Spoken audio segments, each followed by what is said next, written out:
Please review the disclosures. Nothing written, expressed, or said here should be looked at as investment advice or an admonition to buy, sell, or trade any security or financial instrument. The Lund Loop is for informational purposes only. Hey everybody, welcome to the Daily Update for Wednesday, September 24th, 2025. The day that is not my birthday, so it's a sucky day.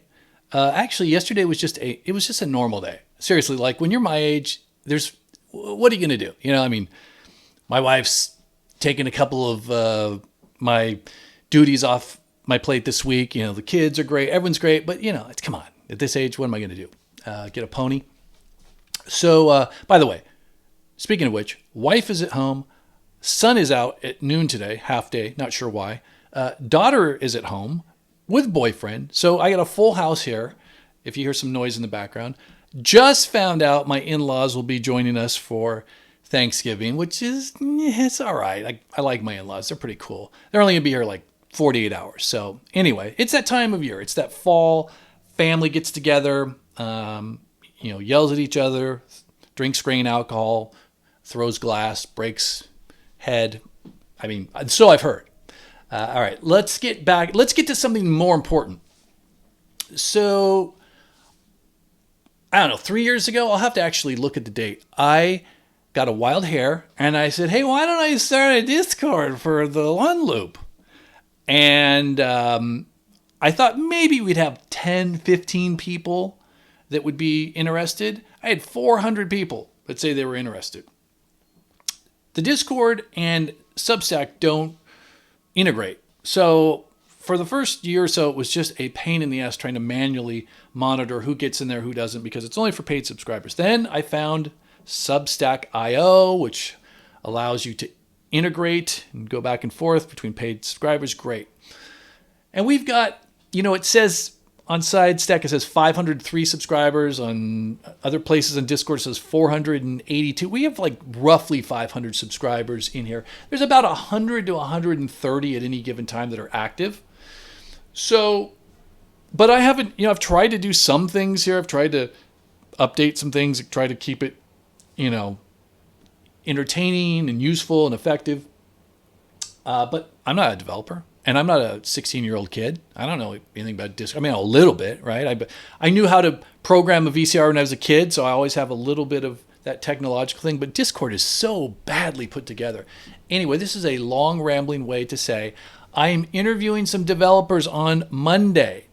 The idea is to improve the Discord. We're not going to get crazy. I don't want it to be unwieldy, but we're going to figure out some ways to, first of all, the Discord's secure, but we know we have spammers somehow that are trying to pretend they're me. So I'm going to figure out how to plug that hole, number one. Number two, we're going to get some automations and some utilities. One of the things we've been talking about is how we can extract all the tickers that have been mentioned during the day into a separate channel so people can see what's going on. Another thing is how can we extract links to YouTube videos. So you could go to a media channel and just very quickly see what videos have been posted and what's of interest to you. I'm sure there's lots of other best practices and optimizations I can do.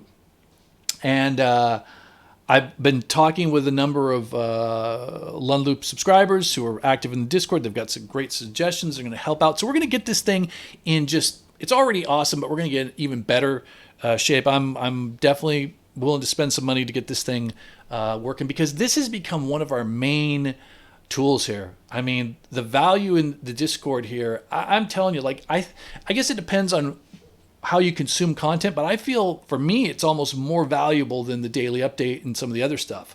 So anyway, this is a long-winded way of saying, get your ass in the Discord. If you are not in there and you're a paid subscriber, get in there. If you're not a paid subscriber, blah, blah, blah, become a paid subscriber. All right.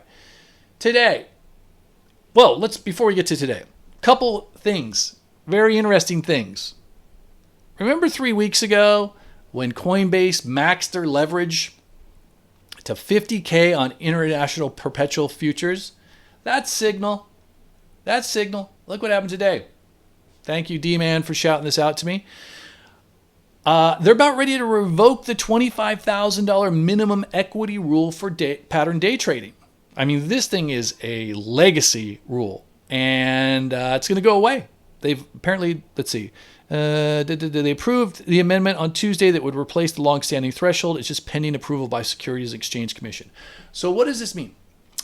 Look, we are getting, if we're not in a bubble, we're getting very bubble-ishious. Does that mean that we start shorting things to go to all cash? No. It just means we got to watch. Like, you could say, okay, this is, we could look back in a year from now and go, see, that was when it started to go south, or 2 years. Okay. But these are things you see in bubbles.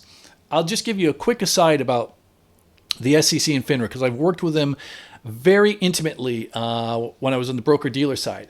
They never really tell you, you can't do this and you can do this. They kind of keep this gray area, and it expands and contracts based upon what's going on in the market and what's going on with political pressure. So, for example, in the 90s, when everything's going through the roof and everyone's making money and everyone's a day trader, they kind of relaxed and they're not really big on enforcement. Then you get a crash. All of a sudden, they tighten up everything, right? Same thing like before Bernie Madoff. Yeah, very wide, loose enforcement of rules. Bernie Madoff comes, boom, they contract it. Right now, they're in that wide mode, right? Everything's wide. The administration's wide. The appointees are wide. Everyone's like, you can get away with anything. When the AI bubble crashes, which it will at some point, it will then constrict. So we are not in the constricting part, right? We're not in the crashing part. We're in the expanding part, which is good as long as we're paying attention to our rules and our technical analysis and our risk. All right, let's talk a little bit about, I'm going to talk about a couple things I did today. Today was an interesting day. I would say it's a digestion day, but we'll look at that a little bit later. So BMNR, tried to get into this today, and let me just walk you through my mindset. I don't do this that often. I used to do this more in the deconstructing a trade, but I just want to give you an idea. So BMNR gapped up, failed, and it printed a hammer right here on the previous day's close. And again, we go back to the value of the Discord, because FE007 said BMNR 5-minute hammer, right? I wasn't looking at BMNR, but I saw that. I went, okay, let me look at BMNR. So I look at there's that hammer. If you're super aggressive, you buy on the break of the hammer. But I've seen how this thing plays out before. I've seen it go like this and then just fail and lose the tail of the hammer. So what I want to see is, I want to see a pop and then see if it could stabilize a little bit. And then I bought right about here as we started to go up, right? And the idea was I would put a stop at the low of the day. I think I got it at like 53.32, and I figured I'd give it $1. Now, I could have just given it to the low of the day, but I thought I'm going to give it a good below here, right? So initially we went up, looked like we were going to go green, then we started to fail, and we started getting this rising channel here, like this. We broke it. Now I probably could have gotten out there for a win, but it was a small position. I was only risking $1. Came back down, broke the low here, and I got stopped out. So sometimes you don't win on every trade, but I'm just trying to explain how we look at risk here. I could have taken some off when I failed here, or when it went from green to red. Could have taken some off on the failure here. Could have taken some off on the failure here. But again, small position. If I had taken a big position here, I would have lightened up into this area, maybe even lightened up more here, and then when we failed here, probably got out. So what else did I do today? I added to a CMG position.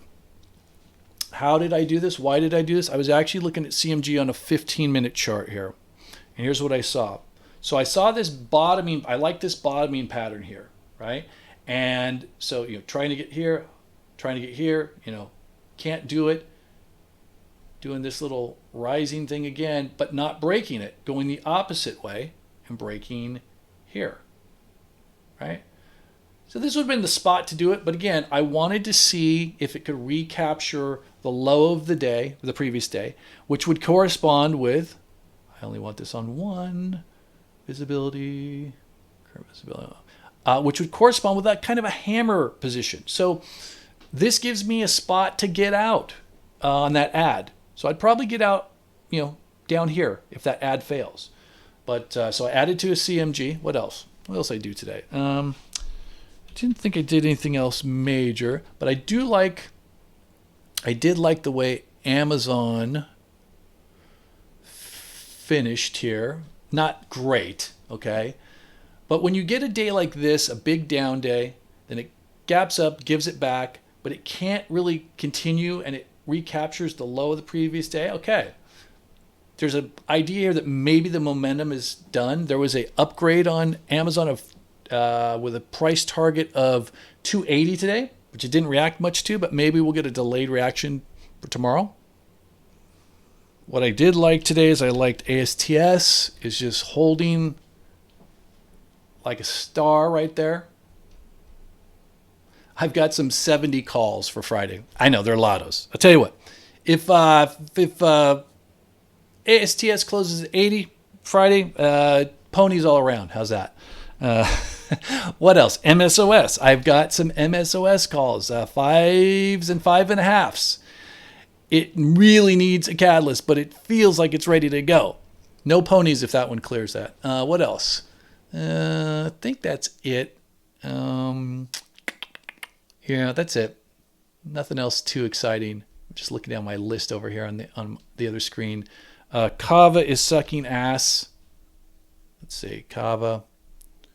But that's Kav, not Kava. Kava looked so good here, failed miserably. Will not be. I took this trade. It's just a starter. I don't know. I'll probably give it down to here to see what happens. And then also another one that's really sucking. Fortunately, these are both starters, is Bros. At some point, this is going to have a reactive move, but boy, this is just sucking. So, all right. So how about today's action? Well, we had a little bit of a gap up. China was up. So we were up about 10 handles at the open. We lose that. We try to get back above. Basically, that little pivot here from yesterday. I drew this yesterday, actually. Couldn't do it. Lost the green to red. And then there's that 20 comes in. And we get a pretty big flush here. Get a hammer. And I posted in the Discord, this is where we need a bounce. We did. We got a decent bounce. And then we kind of flatlined the rest of the day. If you look at the futures, if you think that the futures are a little bit more insightful than the indexes themselves, okay, we actually ended up a little bit higher than the pivot on NQ. Like if you compare that to, like, we're not really at the pivot there on the Qs. Same thing here with ES. We're like right up here at that pivot. If you look at it here, we're below it. So if you think that the futures are kind of more predictive, they look like we could be turning. One of the patterns that we've seen over this year, I guess, is that we've seen a strong Monday, Tuesday, kind of a middling Wednesday, a digestion Wednesday, and then sometimes a big Thursday and or Friday. They often say when you recognize a pattern, that's when the pattern is played out, but we've seen this pattern for a while. So anyway, let's go through the indexes and let's look at some of the little macro clues that are giving us a little cause for